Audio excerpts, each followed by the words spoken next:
Alaala mo kaya ang sumpa mo sa akin, na ang pag-ibig mo ay sadyang di pagmamali. Kung nais mong matanto, buksan ang aking puso, at tanging larawan mo ang doon nakatago. Aloha, jazz lover, wherever you are in the world. It's time for another Jazz Intersection interview. The New York Times calls our guest a gifted vocalist, and the Los Angeles Times says she is one of the most important and original new jazz singers of the decade. We welcome the talented and beautiful Filipino-American recording artist and cultural trailblazer, Charmaine Clamor. Aloha, Charmaine. Aloha, James. I'm glad to be speaking with you again. And I'm glad to be speaking with you. Have you had a blessed day, my dear? I did. I'm here in Los Angeles at the moment, and it's been drizzling, but it's been a beautiful day. Good. Cloudy but beautiful. All right. I do believe that you've had a blessed career also. Take us for a walk in your shoes, where you are from originally, and your musical journey starting at the age of 3.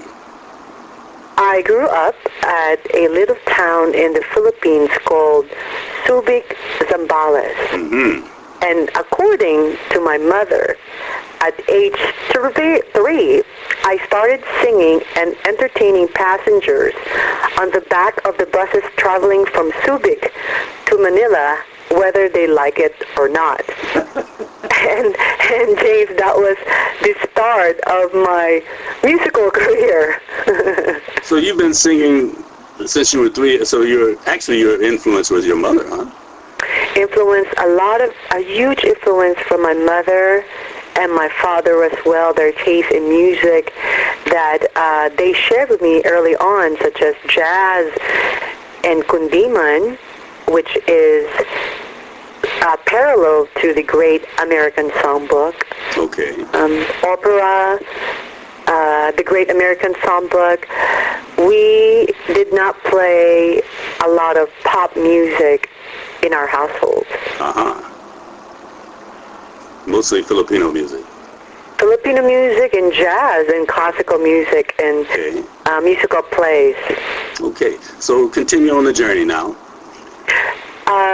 When I started singing in the Philippines here and there in elementary school and in high school, and then my parents and I migrated here in the United States, and I didn't really sing a whole lot when I got here.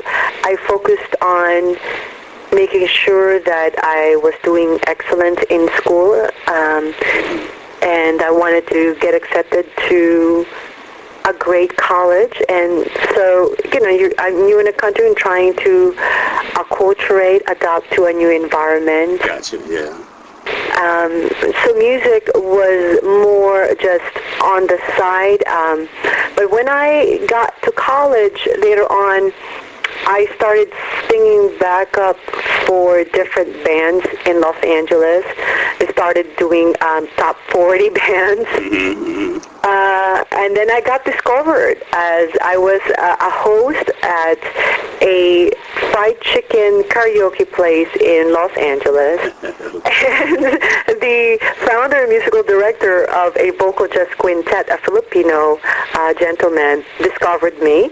I auditioned and I passed, and that started my professional career in jazz music. Right. That was in 1996. But while I was doing that, I was also doing some solo stints, mainly in the pop scene in Southern California. Mm-hmm.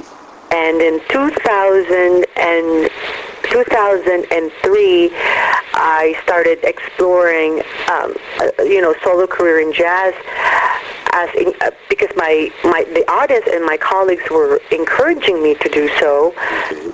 So they planted this seed in my head, and so in 2005, I released my first album through Freeham Records, a jazz and blues independent record label in Hollywood, California, and that's when my that's when everything started. That was my first album, Searching for the Soul, a collection of wonderful pieces from the Great American Songbook. It's your work. Come Sunday, My Romance, Since I Fell in Love, I'm in the Mood for Love.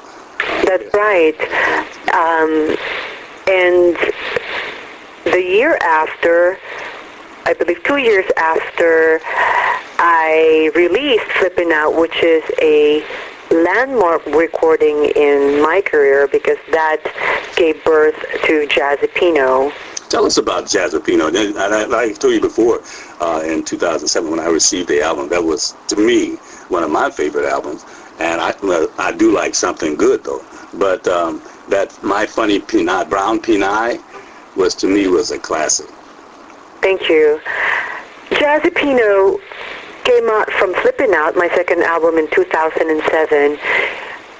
It is a combination of my two great loves in music, jazz and kundiman. And as we were talking about earlier, heavily influenced by my parents. Kundiman is your heart-wrenching torch songs in the Philippines. And I gave it the soul and swing of jazz. Sure did. And thus creating Jazzapino. And that's the one that really got me to get a lot of, should I say, airplay in the United States and outside the United States. Okay. And that's the one that really, should I say, put me on the jazz map. All right. And then in 2008 you had? 2008, I explored Jazzapino with my second album, and the third one I went deeper into my Filipino culture and released an album composed of a collection of Philippine serenades, or harana, called My Harana, a Filipino serenade. And it is, I sang in 8 different languages and dialects on this album.